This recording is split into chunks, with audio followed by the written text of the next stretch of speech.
Welcome back, everybody, to the Crossover Podcast. My name's David Shynock. It's a pleasure to get to talk to you guys again. It's been a busy few, I'd say 4 or 5 days, as I've been back and forth from Pennsylvania to New York.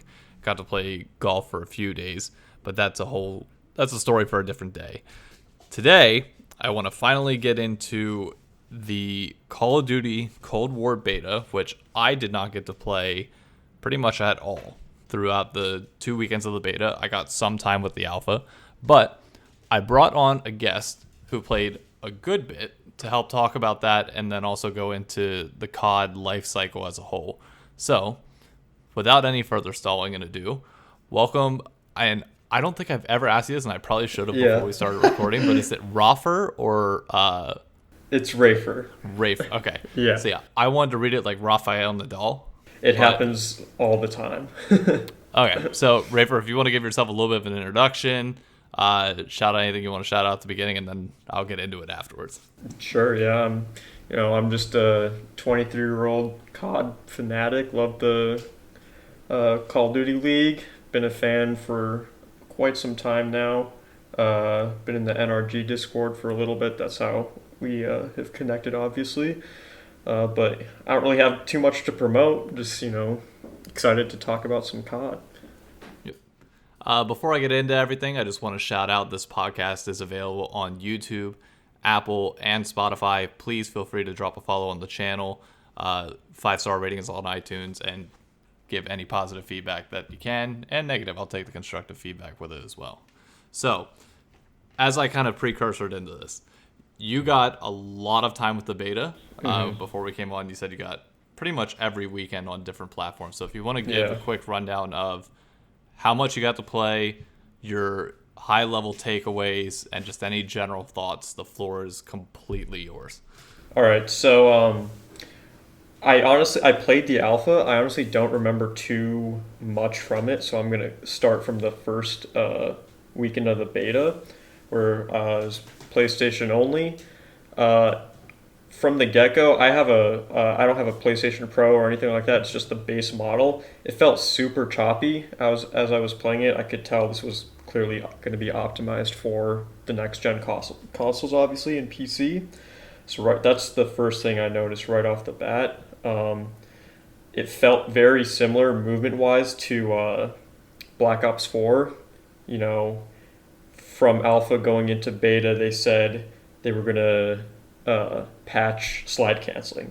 They said it wasn't even going to be a thing, which was definitely not true. Everyone was slide canceling. Yeah. I remember getting on Twitter the first weekend and just seeing some of the slide cancels that people were doing on the map with the crash plane in the middle in the desert. Yeah, and satellite. It was just nuts. Yeah, no, they didn't change a thing, and if they did, then I did not feel it. So it is what it is. It's just going to be another cracked out year, I guess. Though I think that everything going back to 4v4 will help a little with the kind of just headbutting everything, headbutting hard points and whatnot, and bomb sites. But overall, I had a fun time. Like I said before we started, I didn't play solo at all. I really played with at least a group of 3 or more people. And that made it a lot more fun. We were able to kind of, I don't want to say pub stomp, because the majority of the games were pretty tough. But we definitely did get some matches where it was just relaxed, didn't have to sweat, putting up 40s, it was good. So whenever I played the alpha, there were 3 maps available. It was the Russian embassy map, which I cannot remember the name. Moscow. So there was Moscow, there was Miami, and then there was the sand map. My general takeaway on the maps were loved them a lot better than Modern Warfare, but other than Moscow, nothing really stuck out to me as a phenomenal map. The memory that I always go back to is the first ever beta that I played was the Call of Duty World at War beta, which had Castle. It had, I think the trench map. I think. I'm forgetting the name, but generally speaking, the maps in that beta turned out to be some of the best maps in the entire game. And how's your feeling specifically on the maps in this beta versus any prior betas or just any games in general? Like, what's your gut feeling so far? So if it makes sense that any kind of no matter the developer, Treyarch or Infinity Ward for a beta wants to put the maps they're proud of and that they think are going to give the audience a good feel for the game. If these are the best maps that they've come up with, then I think this year it's going to be another tough year for the map pool. Moscow was, I liked that it was, it wasn't super complicated. Back to the solid 3-lane structure, but there's just something kind of off about it. Miami, I saw it and I immediately thought this is going to be Piccadilly 2.0. Like there was just so much going on in the middle of the map, so many cars. I don't think those cars. I think they explode, but I don't think I got killed by a single car. I don't think I did either. Impressive. In the alpha. That's impressive. Satellite turned out to be one of my personal favorite maps just because it was so easy to, if you were running a 6-man, so easy to spawn trap the other team and just bombard them with kill streaks. But that map layout in general was horrendous. I quickly learned that Miami Hardpoint is super solid. That was the most fun I had playing the beta was if we were playing Miami Hardpoint. I think the rotation, the hills were set up really well. There wasn't anything that was super impossible to break or something that was kind of just outlandish. Moscow, the control mode when they introduced that for the second weekend. One of the sites for each map was going to be a little closer to. It was either the attacking or defending side. And it was I think purposely made easier for that side to either attack or defend that site, which was kind of annoying. But domination is whatever. I don't care about domination honestly, because that's not going to be in the competitive rotation. Yeah, it's not going to be one of the game modes, but it's interesting that you bring up specific modes because when I originally looked at the beta, I looked at the maps as a whole, which I feel like I've done quite a lot lately and wasn't a big fan on the surface. But then I like your way of thinking in that regard because when I look back on it and I look at arguably my favorite game of the last 5-6 years, which was Advanced Warfare, Detroit was a great competitive map 4v4. S&D played well, Uplink played well, but when you played the game in a public match, either that or I'd even throw in Solar as well. Yeah. The maps played horrendously. It did not feel the same at all.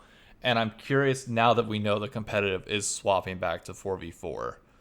Will that make a difference at all? Obviously, in the competitive rotation, it's fine because that's going to be its own separate thing. But given the track record of Call of Duty games lately where you need to have a good public game that then converts into a good competitive game as well. On a competitive level, it sounds like the maps have potential, but on a casual level, being able to go in and just grind public play for the sake of getting better with gun skill and everything else, do you think these maps have that replayability factor?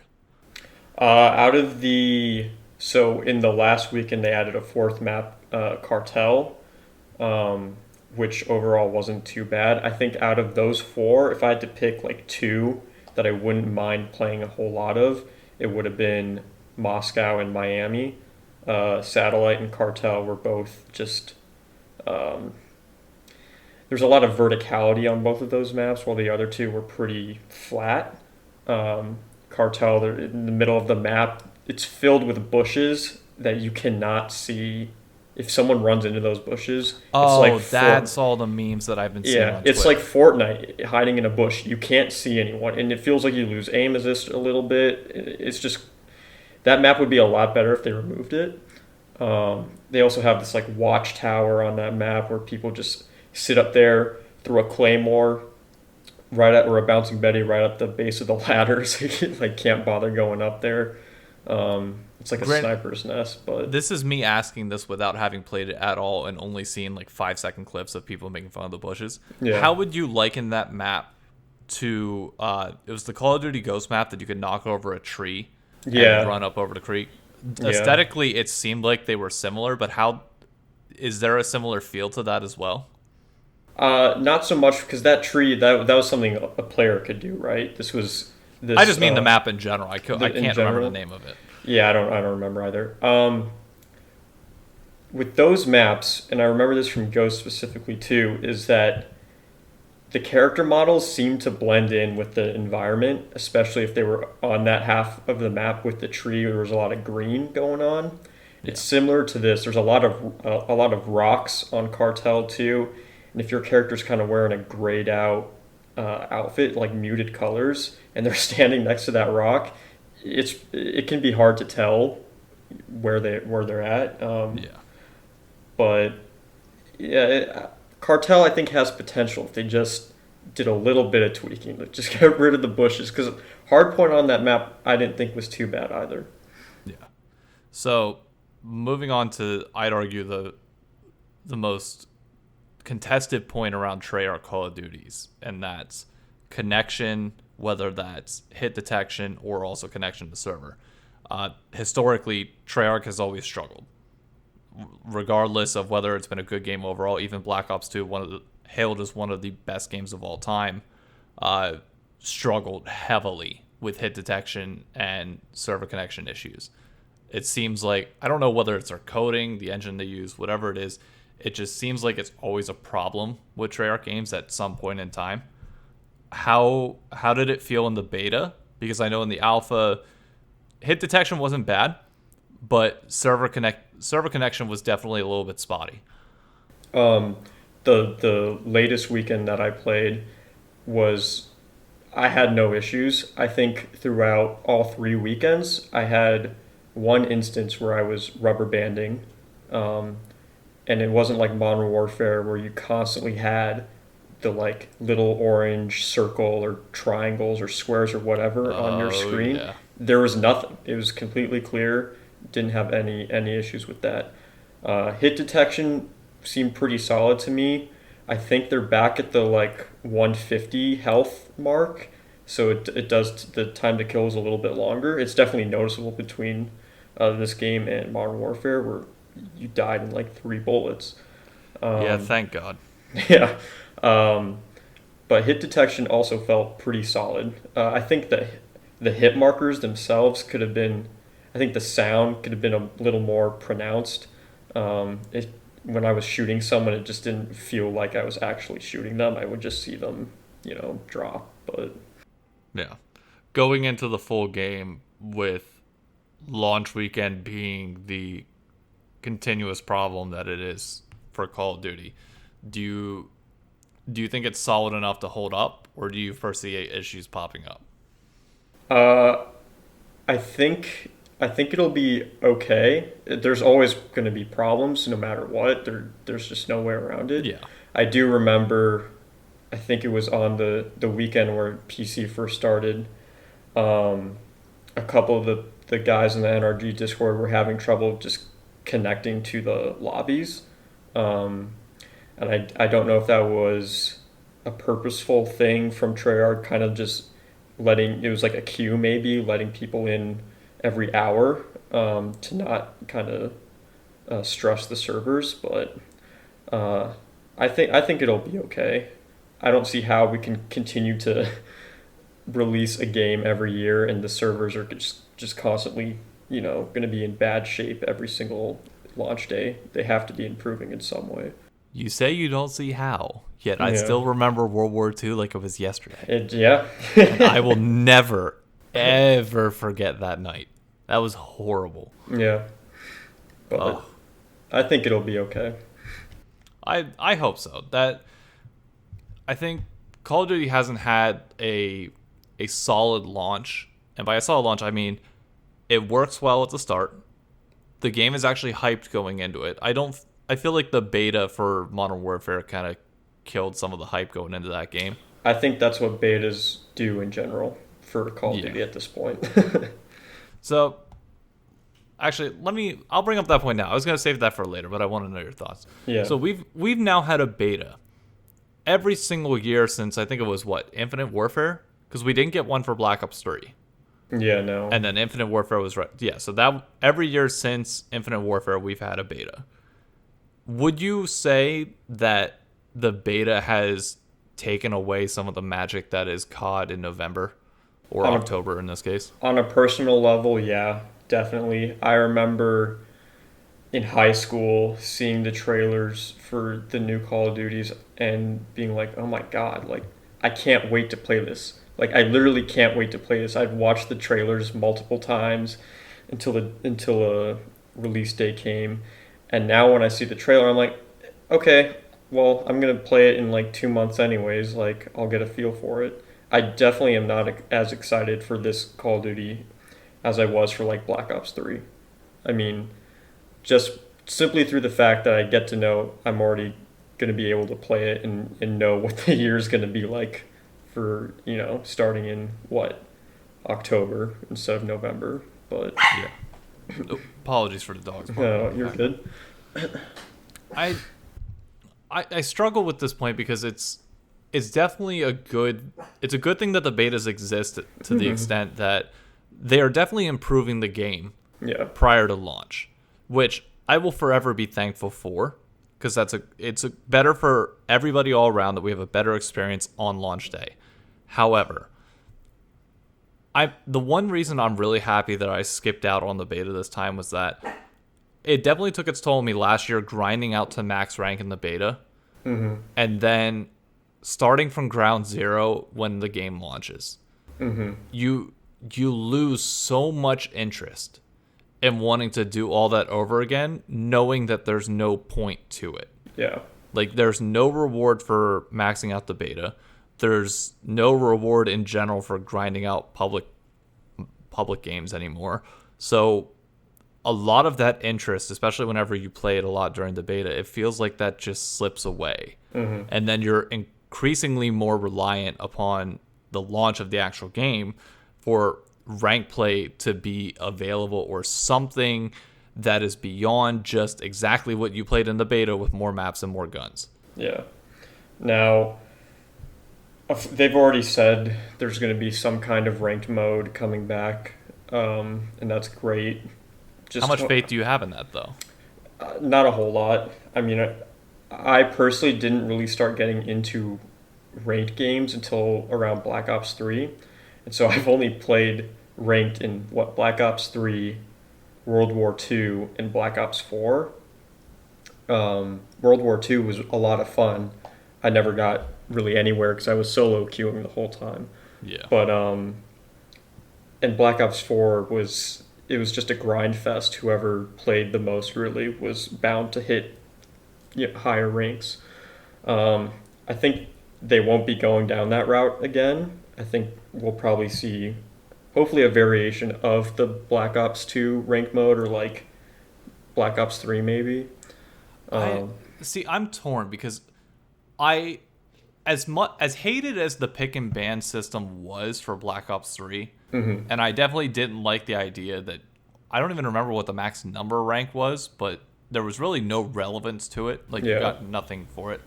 Coming from Advanced Warfare, where granted the skill-based matchmaking in ranked for Advanced Warfare was trash. Like, we would be four-manned I believe we were all masters at the time. And we would still get paired up against bronzes. Wow.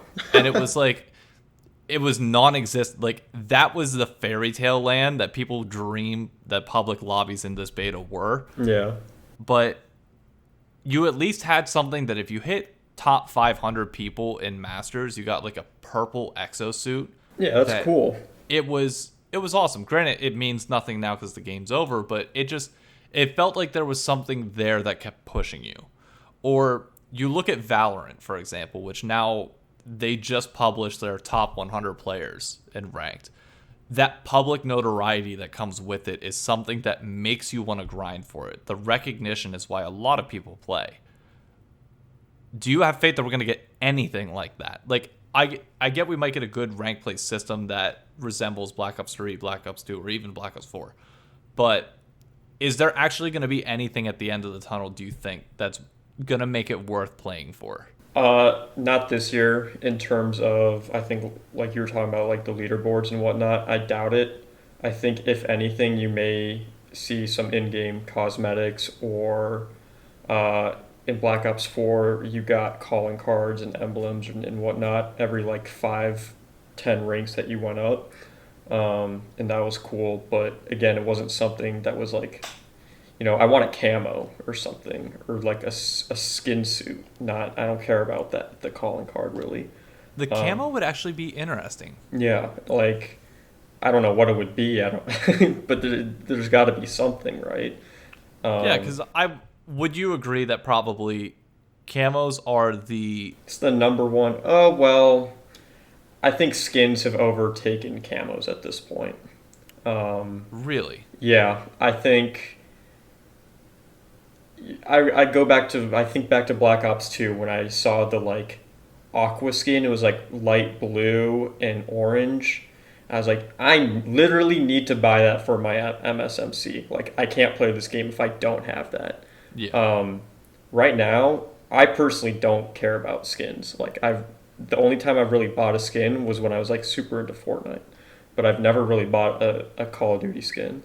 Though I did get I got a couple of the CDL skins this past year, but that's because I think that's a little bit different. Yeah. Because like, I have no problem dropping money into like a Chicago Huntsman or NYSL camo, because it feels like you're directly contributing to the league. And obviously they give us hours of content, so I would put that as its own separate category. Yeah, but I think now it's more about what skin you're wearing, like, because when you're fighting someone on the map, like, they're not going to really see your gun, they're going to see your character. Only you really get to see your gun. And I think. Do you think Modern Warfare changed that perspective? I think they're in the midst of doing it, because they had so many of those bundles, right? And they just came out with like the Jigsaw bundle and the wasn't Michael Myers. It was like the Texas Chainsaw Massacre. Yeah, skin face. That's so cool. Like, that's really cool.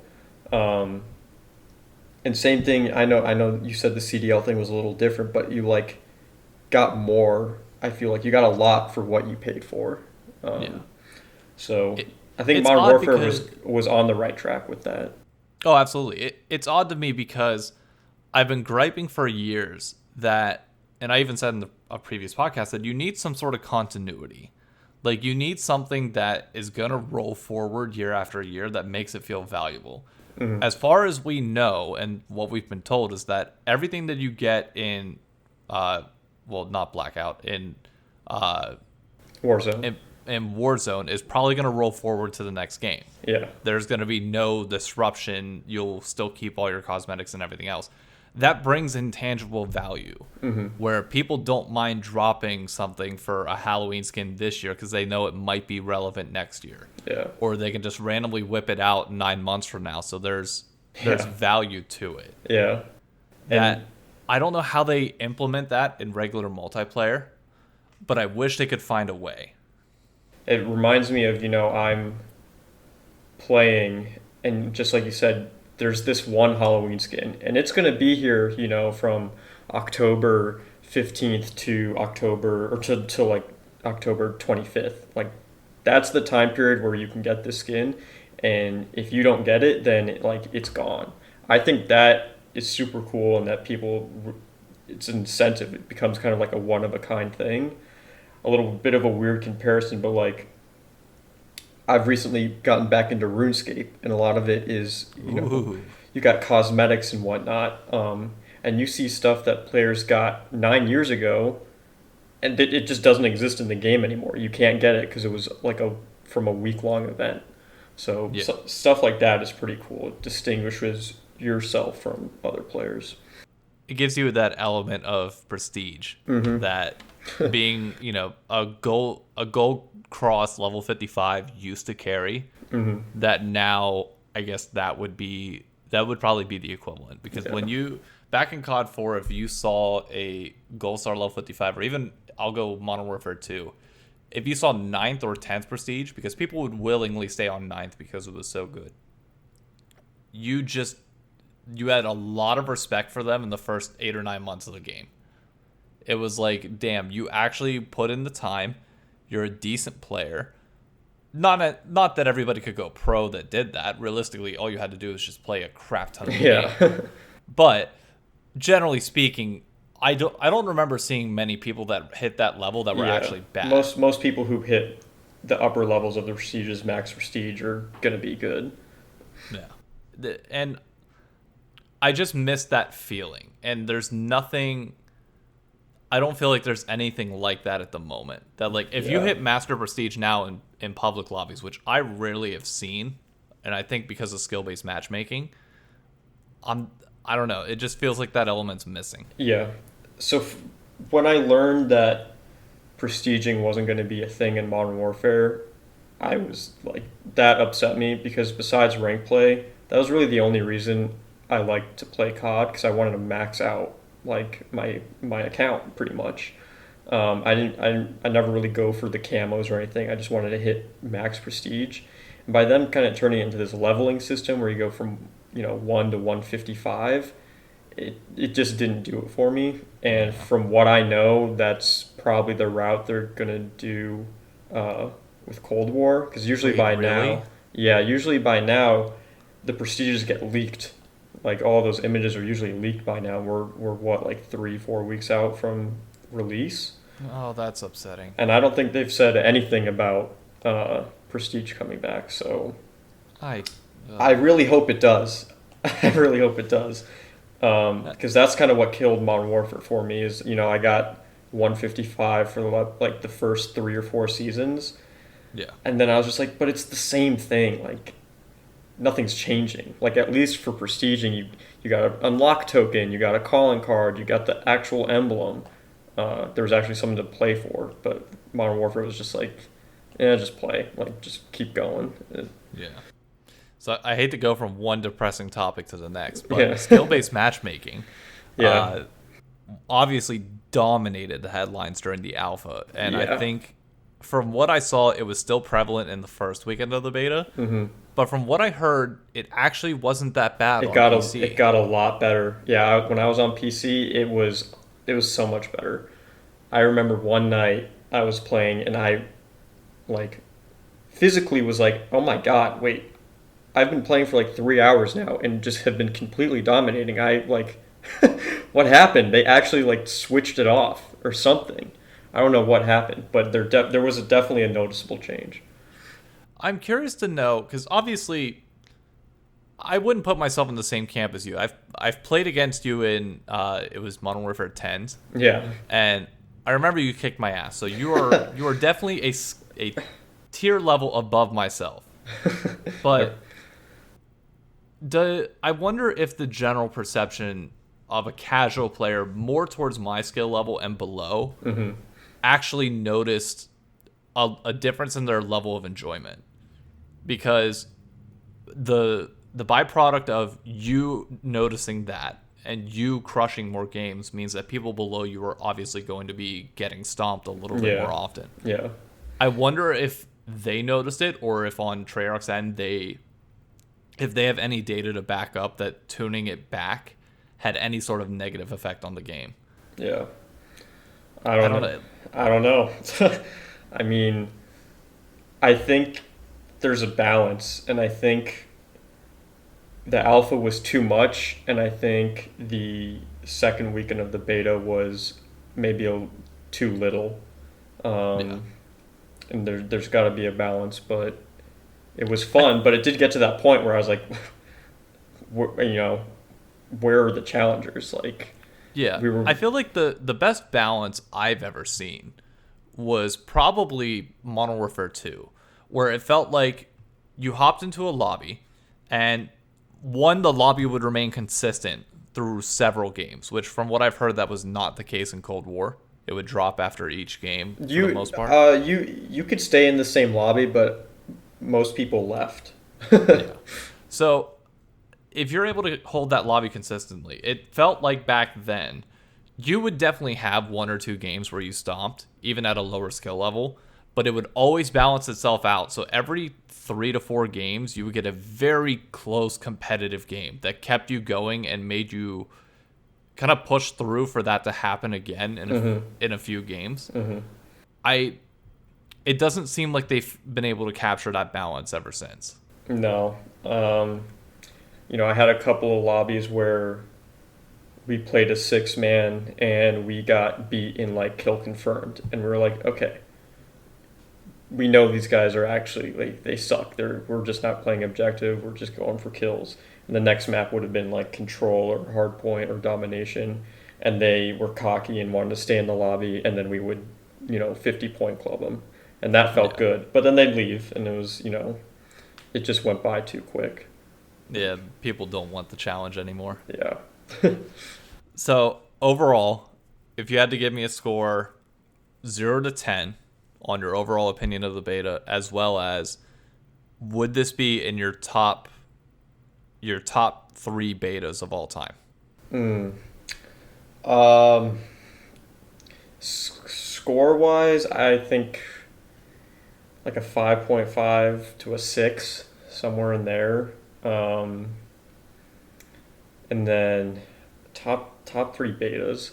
I honestly I don't remember betas too well. I'm probably gonna put Infinite Warfare at 1 just because I felt like I was just really good at that game. This I'd probably put at 2, and then I don't know what else was there. There World War II. Yeah, there was Infinite Black Ops Warfare, 4. World War II, Black Ops 4, and Modern Warfare. And then Modern Warfare, I'd maybe put that at 2 or 3. I remember being really excited for Modern Warfare, and then what happened, but yeah, we don't have to go down that road. But yeah, interesting. Obviously my sample size is very limited given the time frame that I had, but I would probably put this. I would put this third. I would put the World at War beta will always be number 1 in my mind.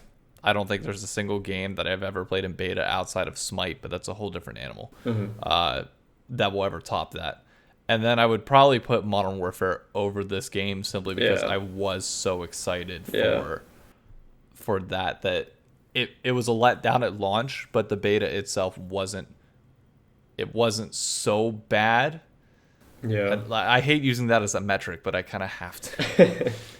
I remember from the Modern Warfare beta, it wasn't everyone was excited. It was like Modern Warfare is back, and it didn't feel like bad to me when I was playing. So yeah, it just progressively got worse. Yeah. So we kind of touched on this a little bit earlier, and I'm curious to know your thoughts because you have been playing the series for an extended time. But the Call of Duty cycle, quote unquote, has become a very relevant topic on Reddit. I've seen on Twitter a little bit.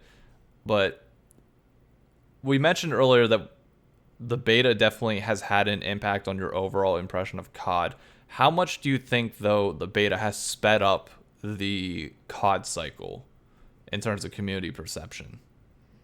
I think people become very quick to judge on the beta, and that's, I think, a fair thing. That's why there's the beta, so you can test it out, see what it's going to be like.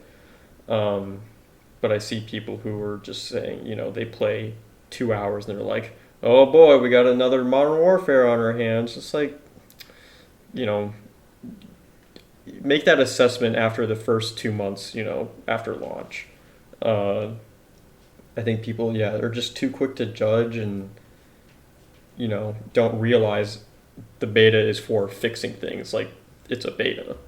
They go in maybe expecting this is the game, and it's like, no, even though we just had the second week of play, they're probably not going to change a whole lot between now and then. They just can't. There's not enough time.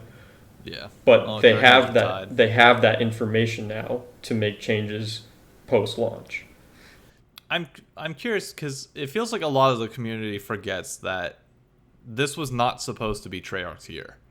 Oh, it wasn't? Like, no, Oh, it was this was supposed to be Sledgehammer, right? yeah, it was supposed to be Sledgehammer's, but Raven was developing the game on their own. Yeah. But got taken off the project, and Treyarch got handed the game and basically had, I think, a year and a half to develop this.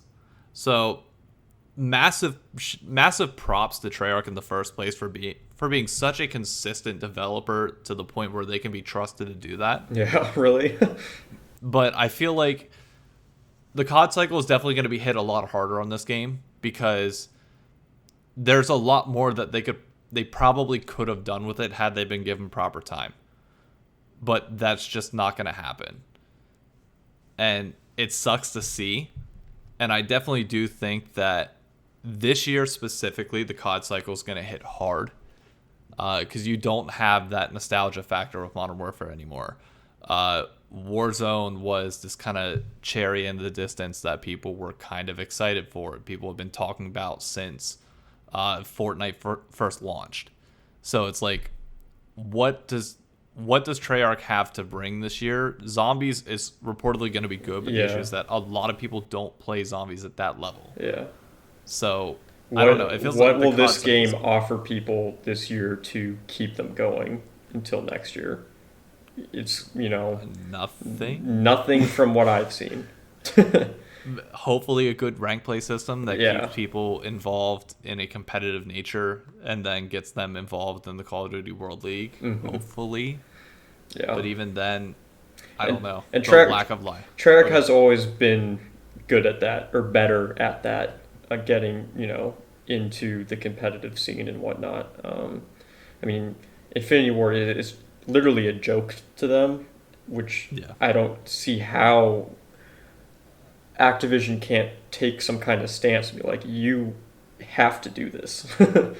But I'm curious to know. I think they will do something in the future. Yeah. But I wonder what that will be.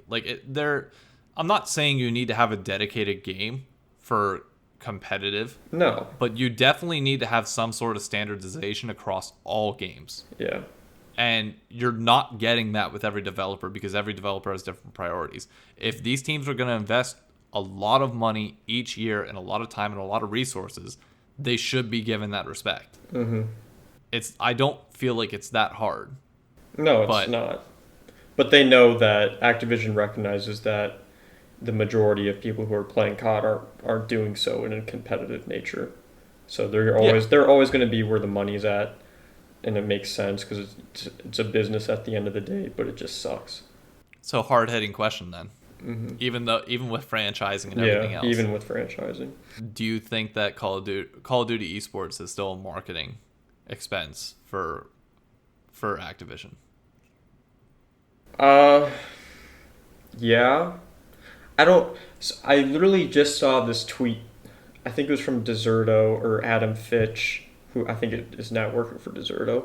Yeah, I think he starts as our head of content at some point. He was reporting on an article that came out saying that I think it was League of Legends and the Call of Duty League. It was Call of Duty League for sure. I just don't know about the second one. Were like the two most marketable esports out right now. Has to be. Like if you're ranking them, League of Legends is clear number one. Yeah. It's not even close. I would heavily put Call of Duty as 2 just in North America. For the sheer number of people that are playing, like the sheer possible spillover. Well, I wouldn't even say just that. I'd just say the amount of people that are willing to watch Call of Duty on YouTube where they have signed the deal to is astronomical. If you can convert on that on a consistent basis, you're fine. But that's the same reason why I put Overwatch dead last, because the YouTube community is not there for that game. And apparently the player base isn't really either. No. So I think maybe it's still an expense right now, but there's just so much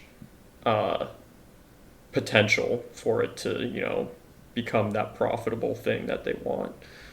I know. I'm on record on this podcast saying that I think Call of Duty will take over North American esports outside Yeah. of League of Legends. So Yeah. believe me, I've got foot and mouse syndrome with this. I would agree with that statement. So the final question I'll ask you in terms of major topics is this: is Call of Duty multiplayer an outdated cash cow system, or do you think the standard multiplayer as we know it can be revitalized into something that people play consistently again? I think it's a little mixture of both. I think it's just such a classic game, right? It's just been around forever. I've played it since my first time playing was Black Ops 1. That was the first game I owned, so I missed out a little bit on maybe the golden age, but Yeah, bless your soul. but I still love COD. Like, even if this game is going to be terrible and there won't be prestiges and all that, I'm still going to play it. But yeah, I'm not going to be playing it as much. So there is still something that needs to be revitalized in the In the formula. in the formula, the format, something new.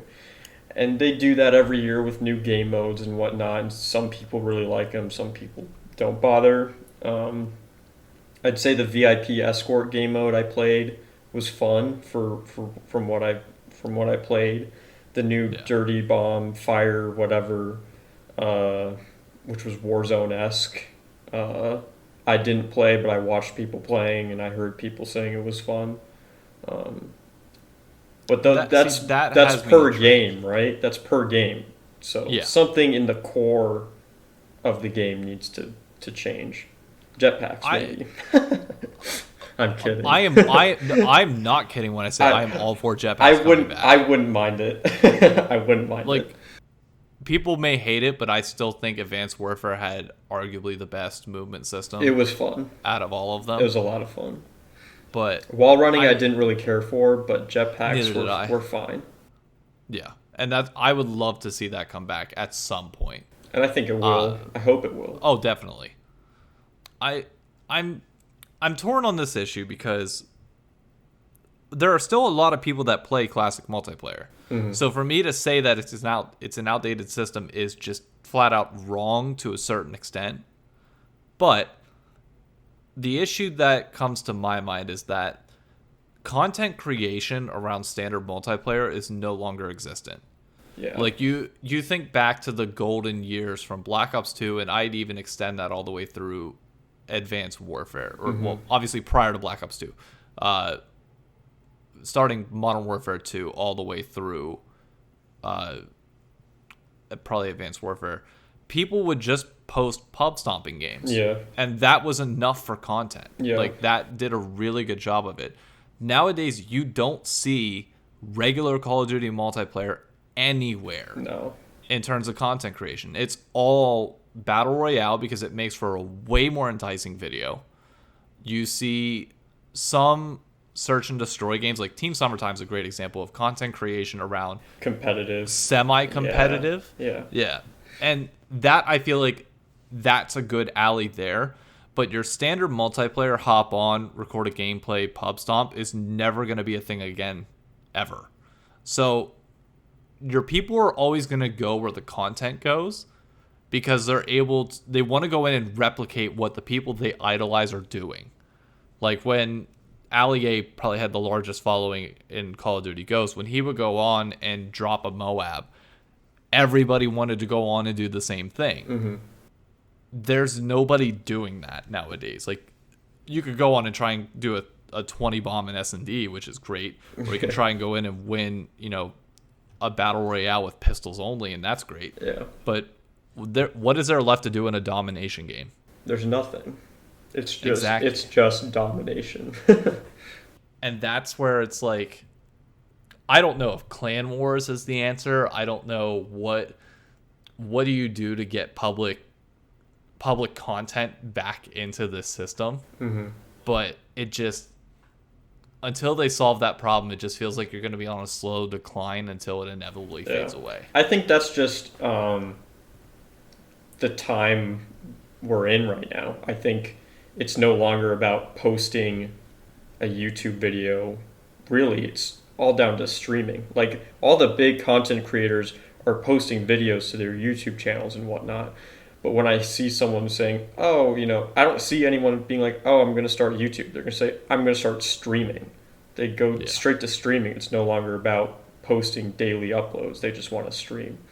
And I think the last person I saw really doing those videos of pub stomping was Swag, and he was doing it in Black Ops 4. He had games like all the time where he was dropping 70 bombs and like a hard point and whatnot, and all these crazy challenges. And look at him now. He's on phase, and all he does is play Warzone with Nick Merckx.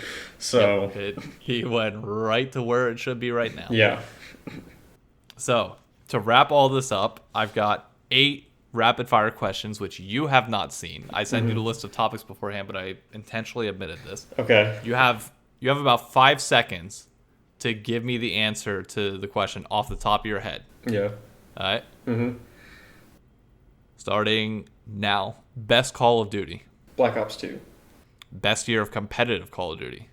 Advanced Warfare. Favorite map of all time. Standoff. Favorite gun of all time. Best camo to ever exist. That aqua camo that I was talking about earlier. Your favorite team now. Huntsman. Your favorite roster in history. Ooh, that Cloud9 roster, Black Ops 3. Oh, God. oh God. Favorite player. Favorite player? Ooh, that's tough. I honestly don't know. Maybe Formal. And then, okay, this question's kind of tainted because of information you gave me earlier, but if you had to pick one, which would you choose? The Modern Warfare trilogy or the original Black Ops trilogy, cutting off at Black Ops 3? Black Ops 100%. You're absolutely insane. Modern Warfare trilogy was 100% better than the Black Ops trilogy in its prime, without question. I think, personally, for campaigns, I've gone back and played Modern Warfare 2 now. Campaigns, Modern Warfare, but for me, multiplayer, Black Ops. It's hard because COD 4 will always have that sweet spot in my heart that it's hard to top that.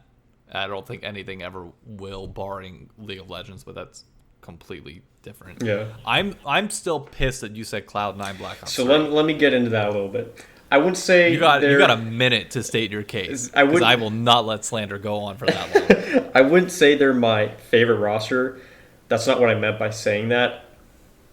I'd say that, and it wasn't the question, but that's my most memorable viewing thing from watching any Call of Duty event. That is the moment I remember all the time when I think of huge Call of Duty events and moments and stuff like that. So agreed. Probably not my favorite. I really don't know if I have a favorite. I've never really been one to buy a team's merchandise and flat out root for them. I've just always been a fan of the competition and upset stories and all of that. But now that I think about it, I'd say maybe 100 Thieves. That was a great roster. You wouldn't buy a Huntsman jersey? I don't have. Assuming it was actually decent. I don't have a Huntsman jersey. I did get an NRG T-shirt, and I've got the one piece of merchandise I have personally bought. That T-shirt was a gift. Was the 100 Thieves windbreaker, not the geographical one, but it was the 3 stripes. Yeah. I did buy that. The black, white, and red one. Yeah. And that's maybe a personal thing where I'm just picky about designs and whatnot. Same. So yeah, that's just really a personal thing. I'm trying to get Nate to release a 100 Thieves golf line.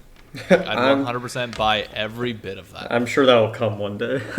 Hopefully. One day they'll get a sponsor, and then yeah. I just want to run down these questions just with my answers in case anybody's curious. Best Call of Duty, I would say COD 4 for me. Best year of competitive Call of Duty, Black Ops 3. Not because of champs, but just because of the way the CWL was formatted back then. That's a good one. I'd be in class watching the European League, and then get done with class, get done with golfing for the day, and tune into the American League. And it was just, I love the way that was formatted. Favorite map of all time, probably Detroit from Advanced Warfare. Favorite gun of all time, the G36C. Favorite camo, Blue Tiger in Modern Warfare 2. Favorite team, Optic, Black Ops 3. Favorite player, Scump, Hometown Kid, let's go. And Modern Warfare Trilogy, obviously the greatest 3 set of games that will ever exist, period. No questions asked. I refuse to accept any other answer. Fair enough. Thank you so much for coming on. I really do appreciate it. Any final shout outs that you want to give to anybody or anything? No, man. Thanks for having me. I just love talking COD. Super excited for the new season to get started. This off season has really gone by pretty quick, personally. I'm excited to play some 8s now. I might have to try and get it on these again. Shout out NRG Discord. Yeah, seriously, shout out to the NRG Discord for having one of the most active Call of Duty communities and League of Legends communities for not even being in League of Legends. Yeah. It's a great place overall. It's growing very fast. If anybody listening to this is not a part of the NRG Discord, please do join. It's a phenomenal place to be. Thank you, everybody, for tuning in. I'll be back on Monday with whatever topics are relevant at the time. And then next week, tentative plan is to have my wife on to talk about what it's like to marry a gamer. Bless her soul. She signed up for this for life, but we're going to figure out why the hell she decided to do it. Thank you, everybody, for tuning in. Again, if the podcast is available on YouTube, Spotify, Apple, please follow on all channels. Drop a like, 5-star ratings, and leave your comments with any feedback. Thank you, and until next time, have a good one. Goodbye.